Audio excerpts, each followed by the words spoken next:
Daniel held my arms so tightly that I could already feel bruises starting to appear before he released them. My body trembled, not with anticipation but with fear. This wasn't the fantasy I had imagined. This was pain control and torment. It hadn't begun this way. The cold glass table beneath me pressed hard against my skin, intensifying the ache as I struggled to catch my breath. "You wanted this, didn't you?" He sneered, his voice dripping with condescension as his fingers traced the marks he had left. Just a few months ago, my life appeared to be ideal from the outside. My name is Sarah, and I was in my early 30s, leading a life that many others could only imagine. My husband, Jack, was a successful businessman who loved me. Our lavish lifestyle, our opulent home, and Jack's compassionate demeanor made our marriage seem like a fairy tale. But beneath the surface, there was a void that neither of us dared to admit.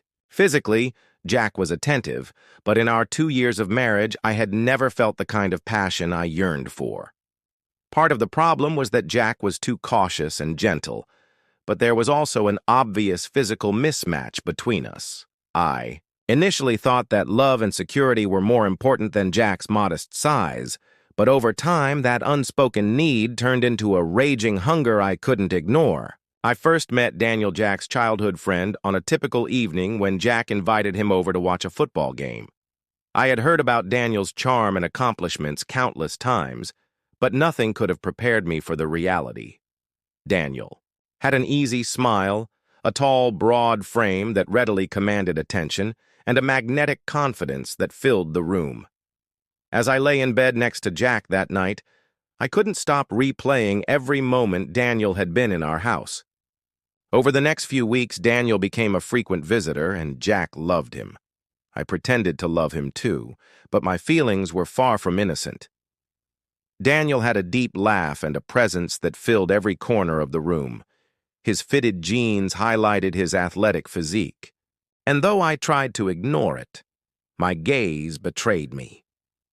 Daniel's subtle touches, lingering glances, and flirtatious remarks began to feel intentional one evening while Jack was engrossed in the game. Daniel leaned in close while I was in the kitchen. "You're too beautiful to be left alone like this," he whispered. His words pierced the barrier I had tried so hard to maintain that night. I felt a pull.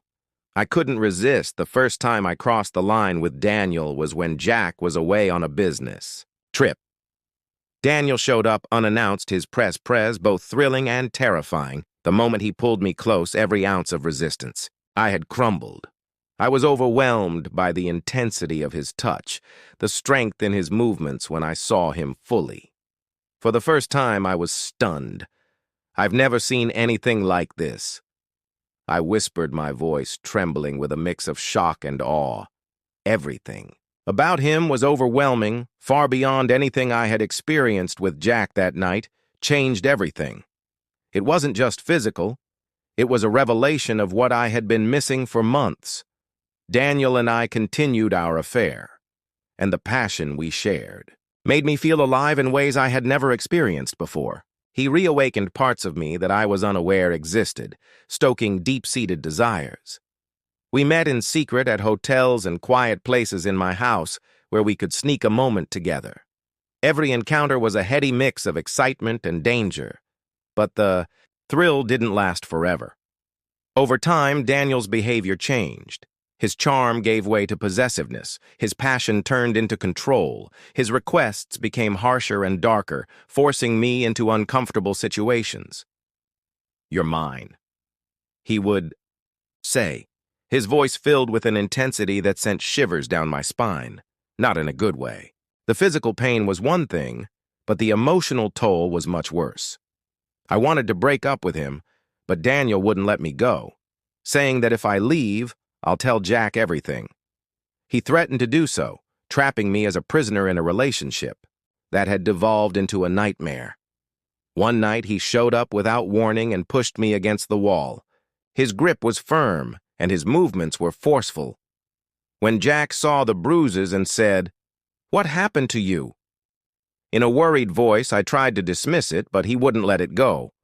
Eventually, the truth came out, and I told him everything about the affair, Daniel's threats, and the suffering.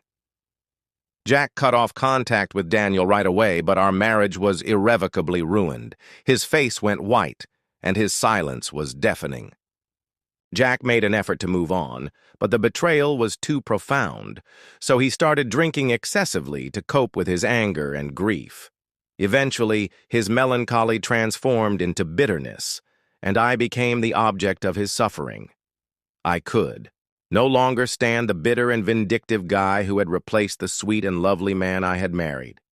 The shame, guilt, and never-ending cycle of pain were too much. One morning, I packed my things and left the mansion, the wealth, and the life I had once believed to be ideal. Now, I live alone in a tiny apartment, trying to put my life back together. The woman I used to be seems like a faraway memory, replaced by someone broken and scarred. Every day, I reflect on the decisions that brought me to this point. What began as a quest for passion ended in a path of devastation. A warning on desire betrayal and the terrible consequences of pursuing what you believe you need. What would you do if one moment of desire cost you everything?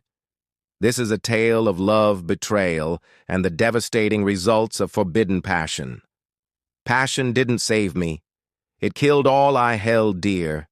And now all I have left are the broken shards of a life I'll never get back. Remember to like and share, and for more captivating content, subscribe.